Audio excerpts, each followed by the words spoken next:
And here we go, the after hours for LiveStream 120, the war summary for June 1st to the 7th, 1917. And away we go. Let's see what happens. The Allied armies in France are keeping in touch with the enemy by nightly raids and aerial offensives. Although a lull has succeeded the heavy fighting for Bullecourt on the heights of Champagne and Léon Plateau, the Allies maintain a constant pressure on Hindenburg's front by artillery and aircraft. Tons of explosives are dropped daily by British aircraft on the enemy's lines of communication and works in the rear, causing considerable damage and worrying the Germans, who, it is stated, grow more nervous. The Kaiser's recent speeches at Douai and Tournai, according to the version current in the trenches at Arras, urged the Germans to hate the English and to take no prisoners. The wireless propaganda of the German government singles out Britain for special attack. In the region of Laon and northwest of Reims, lively artillery engagements were fought. The enemy exploded several mines south of Berry-au-Bac and occupied some trench elements which the guns had shattered. In the Champagne region, northeast of Monhol, French troops drove the Germans out of positions gained on Wednesday and consolidated their line. 5 German aerial machines were brought down. On the Belgian front, at Steenstraat and the Ferryman's House again, bomb and grenade fighting was more lively than usual. Before Dixmude, the bombardment was intense. On the Carso Plateau, an Austrian force was annihilated in a desperate fight with the Italians at close quarters. The enemy tried to recover lost ground at San Giovanni on the southern section of the plateau. The engagement ended in a hand-to-hand fight. The Italian poet and playwright Gabriel E. D'Annunzio was in the ranks, inspiring his countrymen in the struggle. The Vienna official report claims a victory for the Austrians in this area. Conditions in Belgium are deplorable. The Hamburg Night warns its readers that living in the occupied territory of Belgium is far dearer than in Germany. The conditions in Antwerp are so bad that the secret traffic in dog flesh has been placed under official control.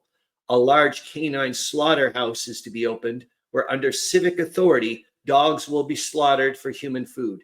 The birth rate for 1917 in the city of Brussels proper is 9.6 per thousand, against a death rate of 22.4 per thousand. The conditions in Brussels are heartrending.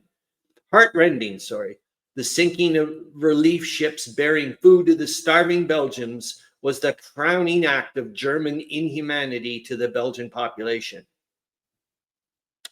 British Labour delegates will visit Russia. Oh my God, this is awesome. British Labour delegates will visit Russia to put before the people there the reasons that forced Britain to take up arms. The delegates include James Ramsay MacDonald, oh you darn know it, chairman of the Labour Party, George N. Roberts, Lord Commissioner of the Treasury, and Frederick N. Jowett, president of the Independent Labour Party. Oh my God, I've been reading about this week. This is freaking me out. An authorized statement has been issued setting out the reasons that induced the government to facilitate the journey to Petrograd at this crisis of men of various shades of thought. The British government, the statement declares, has nothing to hide. Oh, bullshit. And courts the fullest investigation into the motives that led Britain to enter the war in defense of the rights of small nations and democracies. 2 of the delegates, MacDonald and Jowett, represent the pacifist socialist section of the Laborites in Great Britain. Holy F, this has got so much to do with also the Stockholm Conference. And oh yeah, they're really trying to make sure right now that under the guise of, well, not like under the guise of like, you know, put it this way, the government knows who they're sending over there to try to get Russia to stay in the war here. They're freaking out. They're like, no, you got to stay in the war. Anyways, let's just keep going. Oh my God, this is going to be an amazing time. There's so much stuff going on in the background. It's insane. Anyways, the Emperor of Austria opened the Reichsrat at Vienna yesterday by a speech from the throne. The new emperor is making an effort to compose the internal divisions that threaten to disrupt the dual monarchy by constitutional changes that will extend autonomous rights to the several races within the empire. He protested that the war was not sought by the Central Powers and hinted that they were prepared to negotiate peace on terms that would leave the territorial boundaries unchanged. At the moment, when the victorious Italians were driving the Austrians from the Carso Plateau and strengthening their hold on the approaches to Trieste, the Emperor Charles boasted that before the iron resistance between the Alps and the Adriatic, the Italian offensive was breaking to pieces. Remember, even before they were just about Italians join the Allies, the Germans were asking the Austrians, it was like back in 1915, for goodness sakes, asking the Austrians, hey, how about, ceding some territory of the Italians? We can sweeten the deal here and get them all on the over.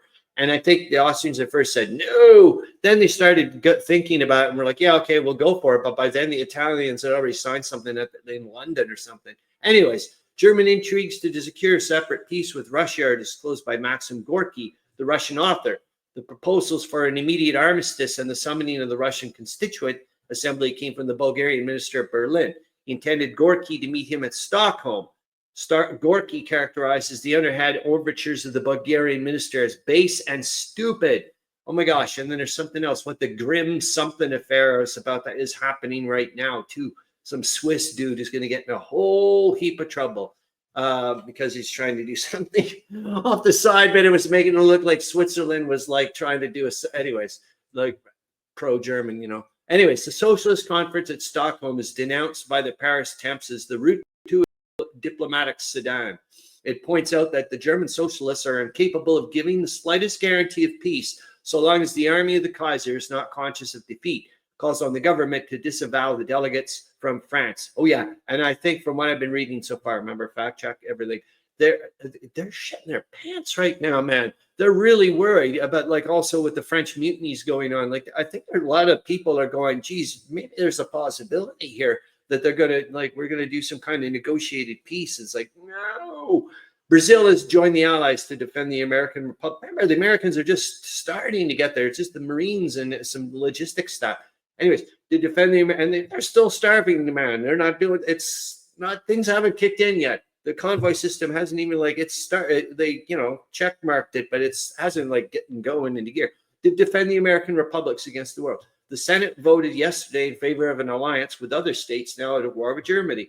Between 1820 and 1915, the number of German immigrants that settled in Brazil was 122,830. Machine gunners chained and padlocked to their guns were found by the Italians when they captured the railway tunnels to Trieste. In these two tunnels, of about 200 yards each, were found arms and ammunition and numbers of machine guns. A steel chain around one ankle fastened the Austrian gunner to the tripod, and another chain around his waist was attached to the barrel of the gun. The object apparently is to force the enemy, when retreating, to bring his gun with him. Some of the men in the enemy ranks were Romanians. That freaked me right the hell out. What the hell are Romanians doing with the Austro-Hungarians? The Austrians are removing heavy guns from the Hermada positions at other points on the Carso where the Italians have got the range. The first phase of the battle began on May 12th, has been brought to an end, and there is comparative quiet along the Eastern Front.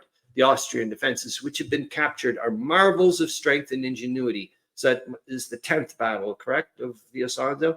On the British Western Front, the number of German prisoners captured for the month of May reached a total of 3,412.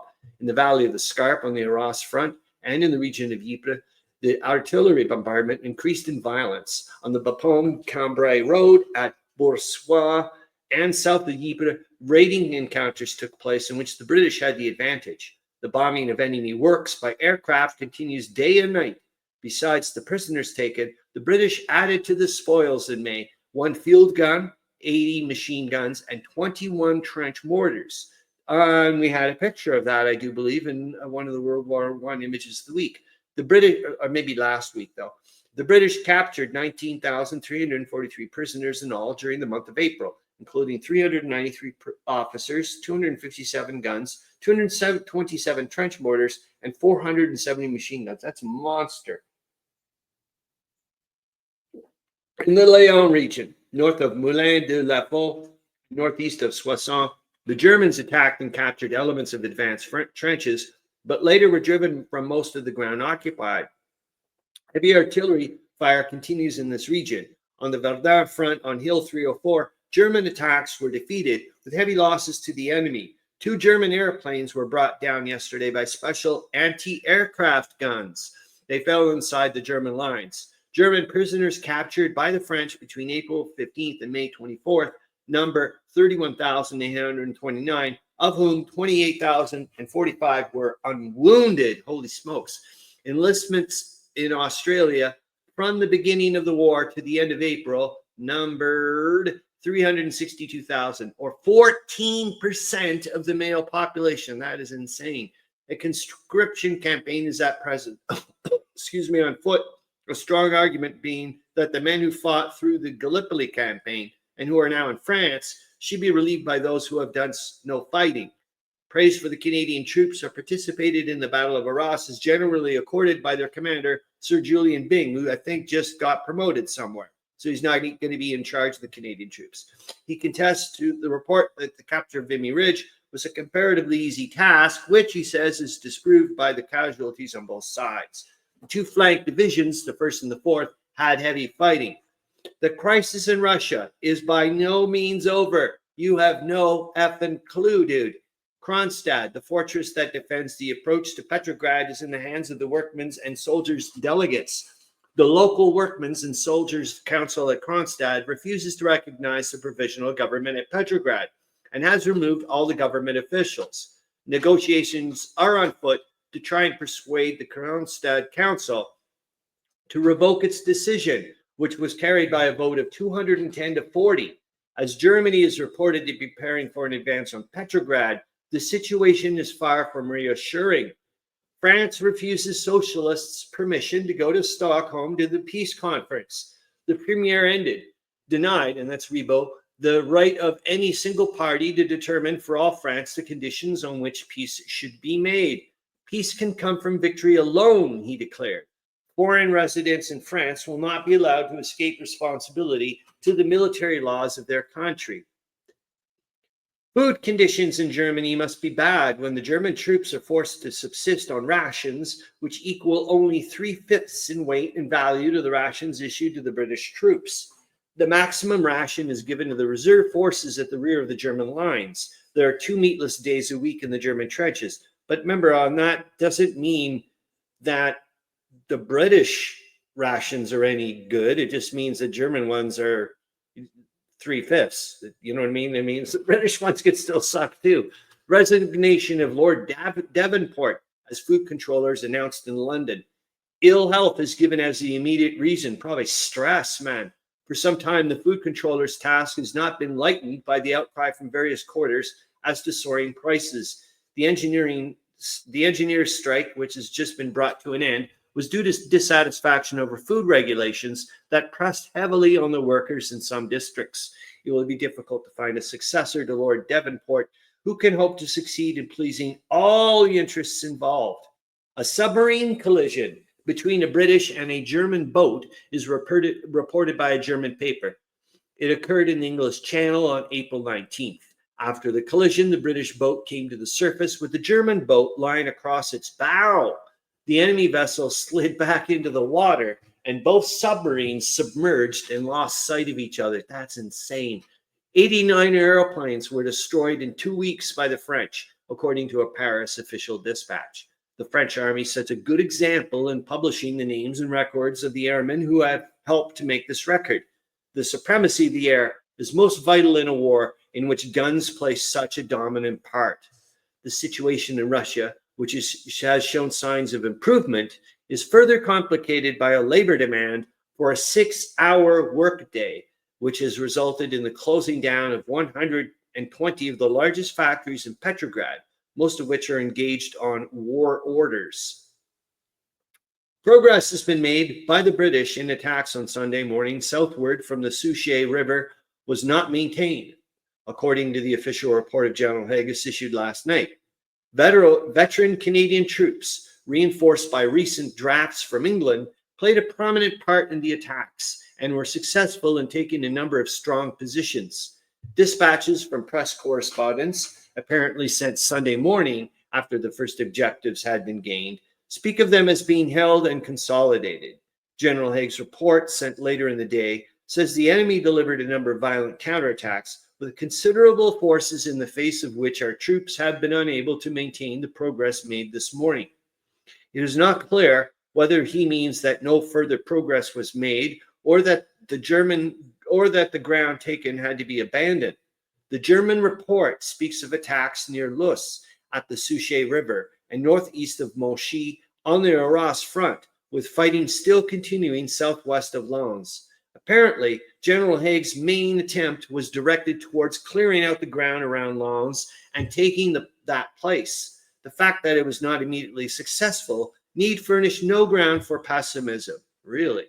The Germans are fighting now with great desperation to hold the British from further advances and to try to recapture the ground lost lately to France.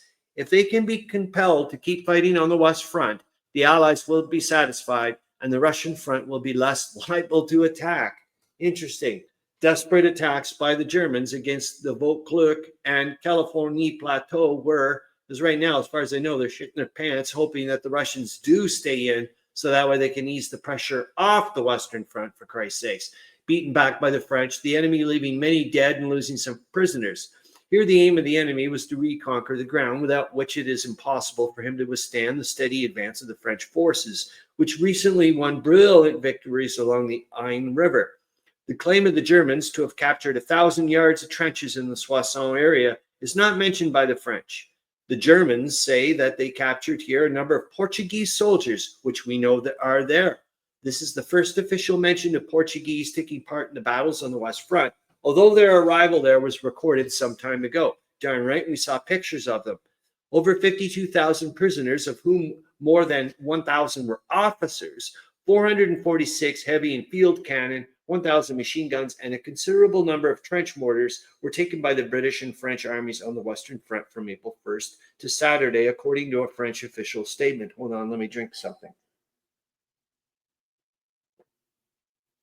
Of themselves, there would be severe losses, but to them must be added the very large number of German killed in the many desperate attacks made in the old massed formation, with a view to regaining the ground wrested from him, and the possession of which is vital to the lines he is now attempting to hold.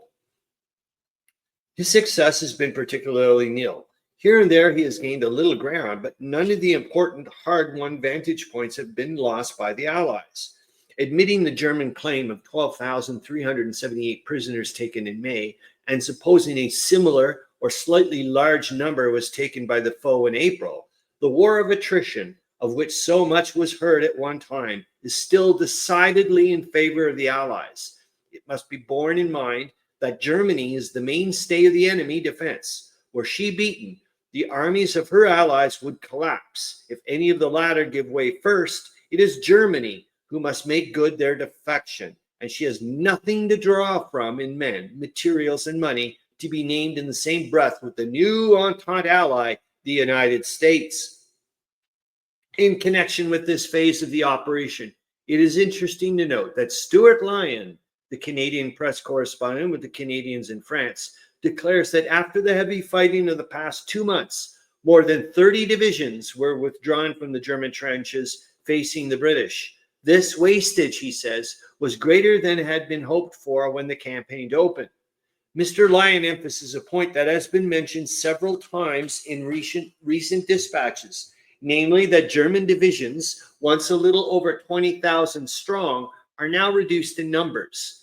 Wastage has not been entirely responsible for this, according to the view of French experts, who say the enemy finds that smaller divisions can be much more easily handled. Isn't this interesting? Especially where trench fighting prevails. But it largely answers the question as to why reiteration of the loss of German manpower should be accompanied by increased numbers of German divisions on the fighting line. A Russian success in Mesopotamia, coupled with the defeat of the Russian Black Sea fleet in destroying many sailing ships and carrying out operations with landing forces, that is so cool, at a number of Turkish towns, including Samsun, which is a considerable distance beyond Trebizond, is a cheering part of the war budget. News from the Russian forces in any quarter since the revolution has not been of the kind to gladden the hearts of the Allies, and on the European fighting fronts there are as yet no real signs that order has been restored and that the offensive is to be renewed. If this does not come within the next few weeks, golden opportunities of striking decisive blows against the enemy will be lost, and months will be added to the length of the war. The United States mission, headed by Elihu Root, the Root mission, and there is a thing, this is here, has reached Russia. British and French missions are already there. Oh my God, this is all trying to keep Russia in. And members of the Provisional Russian Cabinet are urging the soldiers to resume active operations. This is amazing. I can't believe they're being so candid about it. These influences may have some effect, but for the moment, it would seem apparent that the great mass of Russians are lost in dreams of peace agreeable to all, to be had for the asking.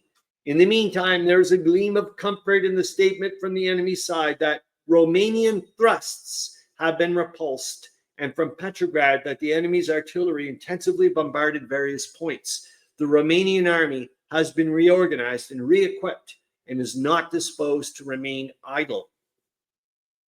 Reports from the Carso indicate that since Friday night, there's been little but artillery duels between the Austrians and the Italians. The last reported advance by Italian forces occurred on Thursday night, when ground was gained for a depth of 400 yards along a front from 1.25 miles to 2 miles.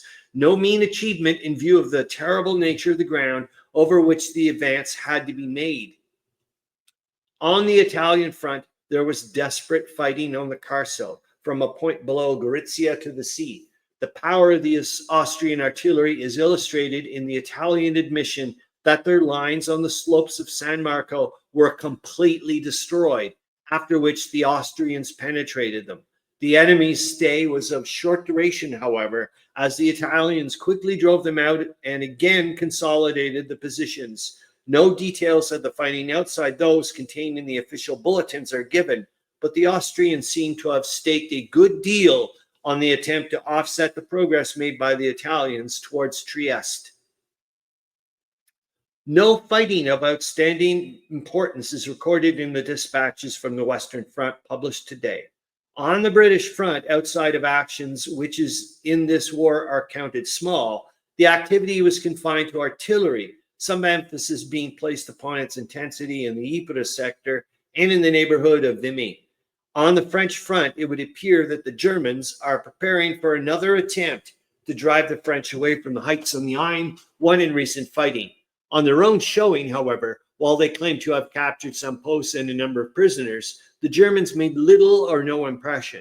A feature of the German official reports at the present time is the manner in which trench raids and outpost affairs are constantly treated as actions of magnitude, in which the Kaiser's troops are always repulse the enemy. There would seem to be, on the part of the German military authorities, a desire to create the impression that their armies are in constant battle with huge masses of the Allied forces, and that the latter are simply throwing away men in desperation.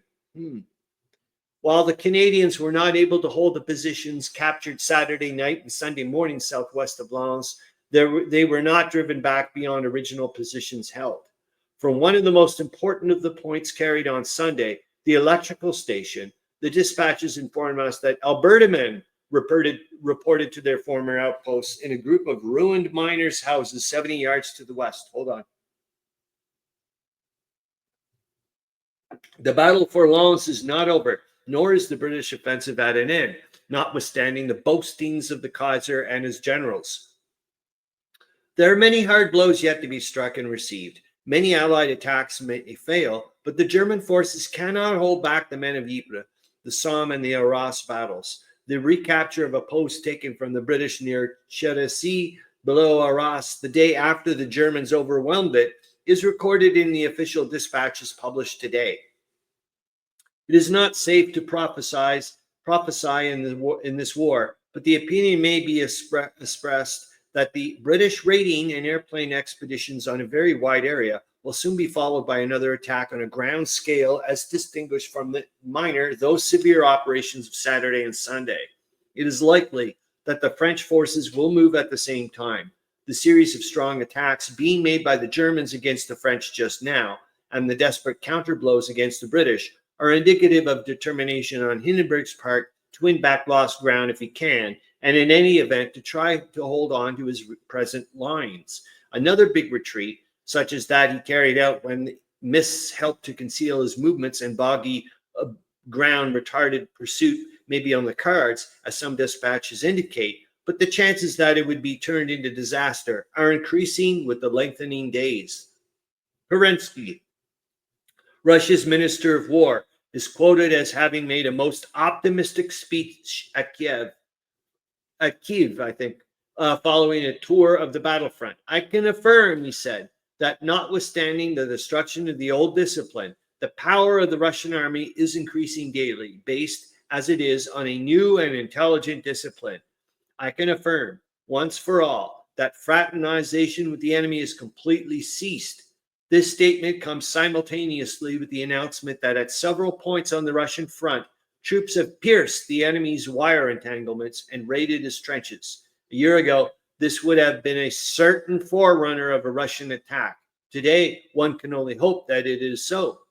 The torpedoing of another Spanish ship is recorded with the announcement that Spain has instructed its representatives in Berlin, Vienna, and Constantinople to demand that there be an end to the persecution practiced against the Jews in Palestine.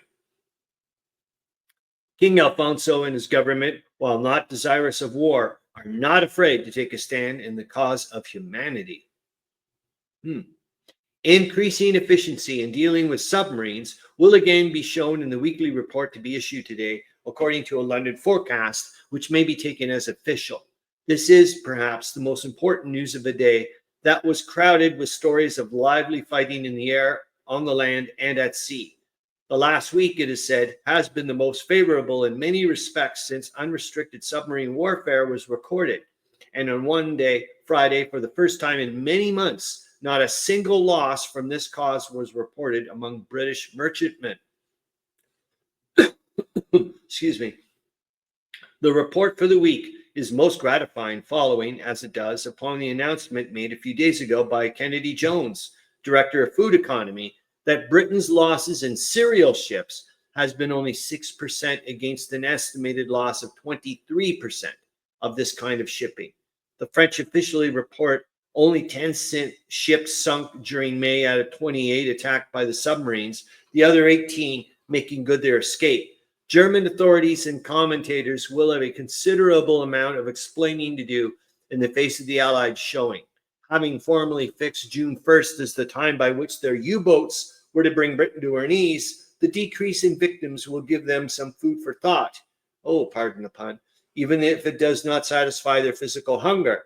There's no inkling from any authoritative British quarter as to whether an increasing number of U-boats have been disposed of or whether any of the reported new devices have given effectual aid in the fight against them. For the present, it is sufficient to know that the war of the submarine is not so one-sided as it was in the days when the enemy was able to boast of 40, 50, and once 60 ships sunk in a week. A significant item of news in this field of warfare is that more than 100,000 tons of Teuton shipping seized by the United States will be repaired and available for the service of the Allies by July 1st. The shipbuilding program of the United States and Britain, the addition of interned ships with the decreasing losses of vessels already in service, make it reasonably certain that Germany's plan of starving Britain and thus ending the war is already beyond hope of success. Hold on, I'm going to hit the pause button. And here we go again. Canadians now hold the electric power station southwest of Lens, which they won and lost on Sunday. General Haig, in his report last night, confirms the news sent during the day by Stuart Wyan, the representative of the Canadian press. The German can come back, but he doesn't stay as long as he used to. It is obvious that the British will work steadily for the surrounding of Lens rather than attempting costly frontal attacks. The possession of Lens would restore to France great coal fields and thus relieve the pressure on Allied shipping. Intense artillery duels, accompanied by great aerial activity. That's an interesting thing to think about, and thus relieve the pressure on Allied shipping. Intense artillery duels, accompanied by great aerial activity, continue on the West Front. In fact, the British extended to the sea, where sharp engagements between a British light squadron and a squadron of German destroyers resulted in the sinking of one of the latter, 7 or 8 of the crew being saved by the British. Tremendous damage has been done by the British air and naval fleets in bombardments along the Belgian coast, and it is not improbable that a German destroyer squadron, which was defeated, was trying to escape from these bombardments rather than seeking to offer battle. As stated in this summary yesterday, signs continue to multiply that a big Allied offensive will soon be inaugurated, presumably near the Belgian coast, than the battles of the last few months. Whether it will be accompanied by an attempted landing on the Belgian coast remains to be seen. Such an event has been a matter of fascinating speculation since the Germans overran the greater part of Belgium. It would not offer the obstacles, particularly in the way of transportation, that had been overcome by the British in other expeditions, and if successful, would be a tremendous factor in starting the Huns back to Germany. A German air raid over Sussex, in which 16 machines took part, resulted in the loss to the enemy of 2 machines, the killing of 2 civilians, and the injury of 29 others. The raiders failed in their attempts to damage naval establishments on the Medway. Another great attack by the Austrians on the Carso resulted in the capture by them of a small section of the ground won by the Italians in the recent advance. The fighting here has been carried on with intensity nearly 3 weeks now, and the Austrian counterattacks are of such a nature as to indicate that the military leaders are in desperate fear that the success gained by their opponents will extend nearer the sea coast, where the better roads for the advance would be secured. The Austrians claim that the Italians have lost 180,000 killed, wounded, and prisoners in this offensive, but at the same time admit the loss of Mount Cook, a position of great importance, and the loss of which they tried to hide, as well as points near to the sea. Austrian artillery continues to be very effective in preparing the way for counterattacks, but the Italians are still masters, and there is no reason apparent as yet why they should not win Trieste. Wow. British forces yesterday completed an operation commenced during the previous night north of the Scarpe River, resulting in the capture of enemy positions on a front of a mile, the taking of a number of prisoners. General Haig's brief report of the event says the British gained all their objectives. Greenland Hill, on the western slopes of which the gain was made, is a few miles south of Lens, and the attack of the British may have been made at this time as a purely local operation with a view to straightening out various kinks, or it may be the prelude to another big drive toward Douai. The Germans admit the penetration of their lines at the railway station and report the repulse of the attack elsewhere. Great artillery activity continues on the rest of the British front, and the aerial fighting shows no cessation. The British airmen are paying the price for their activity, the official report last night, referring to 7 of our air machines missing. Further color is lent to speculation as to the probable attempted landing on the Belgian coast by the publication of additional reports of extensive air raids on various of the fortified positions on the coastline, in which the British photographers were able to take pictures showing that considerable damage has been done to the German defenses. And I wonder if this is a lead up for that big attack, in April 1918 in Zeebrugge, there, where they try to sink the ships there and block any of the German fleet coming out or something. On the French front, German attacks continue with tremendous energy in the Aisne sector. Hindenburg is apparently determined to win back, and it's the last page, the ground lost to the French in the hope of staying the inevitable advance. Many attacks were delivered yesterday north of the Chemin des Dames, the French being successful in repelling all except at one point, where they report that the part of the first line trenches remains in the hands of the Germans. The situation is not without its dangers on this front, but the men who smashed the Crown Prince's army at Verdun are not likely to lose the vantage points they have won, and which are essential to their continued success. Official Italian reports admit the Austrian contention of regaining some ground in the southern area on the Carso front. The Austrians claim a victory of some importance and say that they took 6,500 prisoners. The Italians treat it as a withdrawal to a better tactical position. It is obvious that the Austrians have received very considerable reinforcements, particularly in artillery, partly from the Russian front and partly from their naval fortresses. The Allied forces actively fighting are suffering in a more or less degree from the passiveness of the Russians, to whom they are looking every day to start a new offensive. The value of the Austrian heavy artillery has been again amply demonstrated in the fierce struggle now in progress. Enemy forces hurled themselves in vain against many sections of the new Italian line. But where the Italians had not the time to drill trenches in the rocky ground, they had won. Their makeshift defenses were pulverized, and the Austrians gained a footing.